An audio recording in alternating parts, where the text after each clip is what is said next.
दोस्तों, आज का मुकाबला है भारत बनाम ऑस्ट्रेलिया के बीच, जिसमें विनय कुमार के इस आखिरी ओवर में कंगारू बल्लेबाजों ने तबाही मचाते हुए 3 छक्के और 1 चौका जड़कर एक ही ओवर में 23 रन ठोक डाले, जिसके कारण अब भारत को इस मैच को जीतने के लिए 290 रनों की जरूरत थी। कंगारुओं का मुस्कुराता चेहरा यह दिखा रहा था कि भारतीय टीम के लिए यह रन चेंज काफी मुश्किल होने वाला था। 290 रनों की जवाबी कार्यवाही में मुरली विजय के साथ शिखर धवन भारतीय पारी की शुरुआत करने मैदान पर उतरते हैं। शिखर धवन के लिए आज का यह मैच उनके लिए डेब्यू मैच होने वाला था, लेकिन दुर्भाग्य से शिखर धवन अपने पहले ही मैच में बिना कोई खाता खोले ही दूसरी ही गेंद पर आउट हो जाते हैं और 0 के स्कोर पर ही भारत को पहला झटका लग जाता है। धवन के आउट होने के बाद जब नंबर 3 पर विराट कोहली बल्लेबाजी के लिए मैदान पर आए तो ऑस्ट्रेलियन गेंदबाज मानो हंसते हुए विराट कोहली का मजाक उड़ा रहे थे। ऑस्ट्रेलिया के तेज गेंदबाज अपनी पूरी ताकत के साथ विराट कोहली पर टूट पड़े। उनका मकसद साफ था कि विराट कोहली पर पहली गेंद से ही दबाव बना दिया जाए, लेकिन दूसरी छोर से मुरली विजय ने काउंटर अटैक किया और कवर के ऊपर से दनदनाते हुए गेंद को बाउंड्री से बाहर भेजकर भारतीय पारी का पहला चौका जड़ दिया। और फिर विराट कोहली ने भी मिचेल स्टार्क को रडार में लिया और उसकी गेंद को उड़ाते हुए लॉन्ग ऑन के रास्ते से बाउंड्री के बाहर भेज अपनी पारी का पहला चौका जड़ा। फिलहाल यहाँ क्लिंट मके की गेंद को एक बार फिर से मुरली विजय ने कवर के ऊपर से उड्डा करके मारा है। नहीं मिलेगा कोई मौका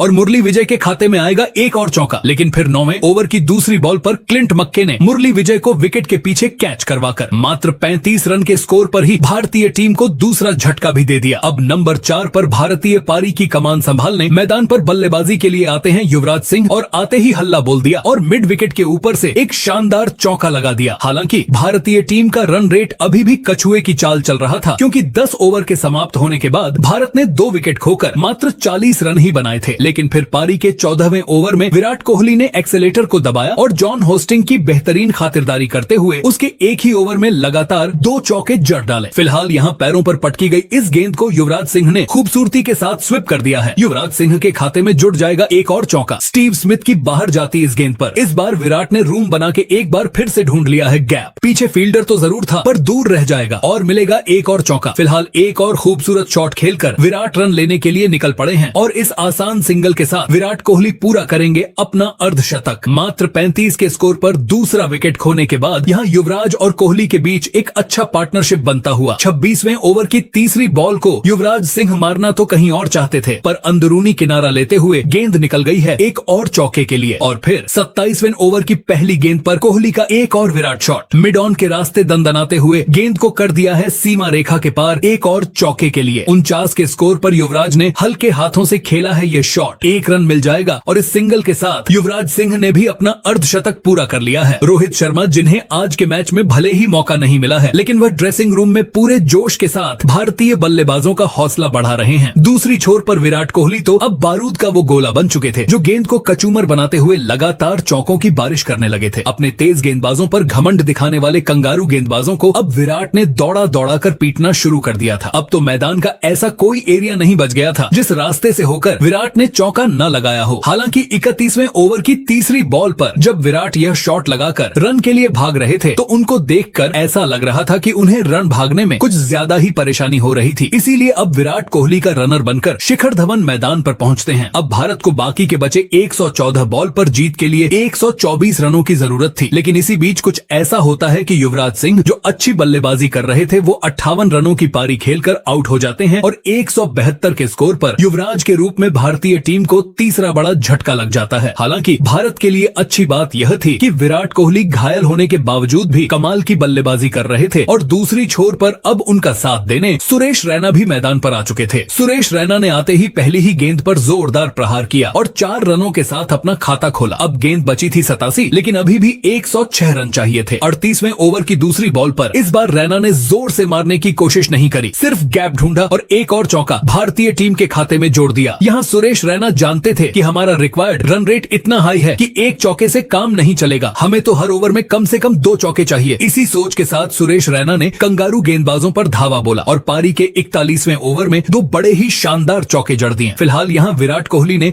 एक और शानदार शॉट लगाया है। हालांकि पीछे फील्डर जरूर है, लेकिन गेंद जब तक फील्डर के हाथ आती कोहली को 2 रन मिल चुके थे और इन 2 रनों के साथ विराट कोहली ने अपना शतक भी पूरा कर लिया। शतक पूरा करने के बाद अब तो विराट ने कंगारू गेंदबाजों को ढोल की तरह पीटना शुरू कर दिया था और अब तो ऑस्ट्रेलिया का ऐसा कोई गेंदबाज नहीं बचा जिसको विराट ने भरपेट खिलाया पिलाया ना हो। 2 बॉल पर लगातार 2 चौके लगाने के बाद अगली गेंद पर विराट ने गेंद को उड़न तस्तरी बना करके उड़ाया कि गेंद सीधे 6 रनों के लिए दर्शकों में गिर पड़ी। इस समय ऐसा लग रहा था कि भारतीय टीम बड़ी ही आसानी से यह रन चेज कर लेगी, लेकिन कंगारू भी इतनी आसानी से हार मानने वाले नहीं थे। पारी के 43वें ओवर में विराट कोहली 118 रनों की पारी खेलकर आउट हो जाते हैं और अब मैदान पर बल्लेबाजी के लिए पहुंचते हैं कप्तान महेंद्र सिंह धोनी। लेकिन धोनी भी पहली ही गेंद पर बिना कोई रन बनाए क्लीन बोल्ड हो जाते हैं, जिससे अब यह मैच काफी रोमांचक मोड़ पर आकर खड़ा हो गया था। लेकिन मुसीबत की इस घड़ी में सुरेश रैना भारत के लिए मसीहा बनकर खेल रहे थे, जिन्होंने अब तक अपना हाफ सेंचुरी भी कंप्लीट कर लिया था। 44वें ओवर की आखिरी गेंद पर सुरेश रैना ने कमाल का एक और शॉट लगाया और भारतीय पारी में 4 और महत्वपूर्ण रन जोड़ दिए। फिलहाल लेग स्टंप पर रूम बनाते हुए सुरेश रैना ने इस बार गेंद को हवाई यात्रा पर 6 रनों के लिए भेज दिया और कमाल की बल्लेबाजी करते हुए सुरेश रैना भारत को जीत के दरवाजे की तरफ ले जाते हुए। और यहाँ सौरभ तिवारी जो आज डेब्यू किया है, उन्होंने भी शानदार बल्लेबाजी करते हुए पहला चौका अपने नाम जोड़ा। अब बाकी के बचे 8 बॉल पर भारत को जीत के लिए सिर्फ 2 रनों की जरूरत थी, लेकिन अगली ही गेंद पर सौरभ तिवारी ने दंदनाते हुए गेंद को सीमा रेखा के पार करवा दिया और इसी के साथ भारतीय टीम 5 विकेट से इस मैच को जीत लेती है। तो ऑस्ट्रेलिया के खिलाफ भारतीय टीम की इस जबरदस्त जीत के नाम पर इस वीडियो को एक लाइक जरूर करें, साथ ही हमारे चैनल को सब्सक्राइब करना न भूलें। इस मैच में आप भारतीय टीम के किस खिलाड़ी को सपोर्ट करना चाहते हैं, कमेंट बॉक्स में उनका नाम जरूर लिखें। दोस्तों, पूरा वीडियो देखने के लिए आपका बहुत बहुत धन्यवाद।